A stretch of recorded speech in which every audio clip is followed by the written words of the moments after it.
করে কিছু নেই, এখানে সংগ্রামী যৌথ মঞ্চের আছে।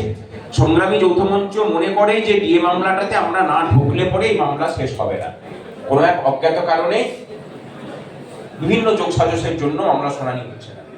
এবং আরো একটা কথা, যে সরকার যে আইনজীবীকে নিয়োগ করে রেখেছে তার উপরে কথা বলার মতো আইনজীবী না থাকলে এই মামলাকে মুখ করানো যাবে না।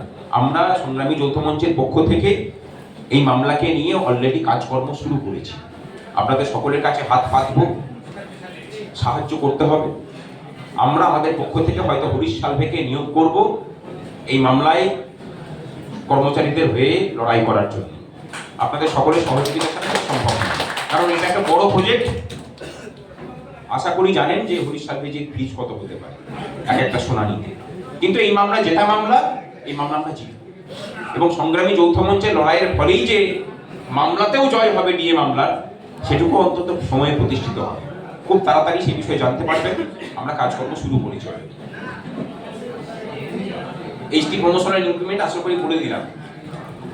শিক্ষকদের বেতন 1 হয়ে গেছে, এটা উত্তর দেওয়া হয়ে গেছে। 36 39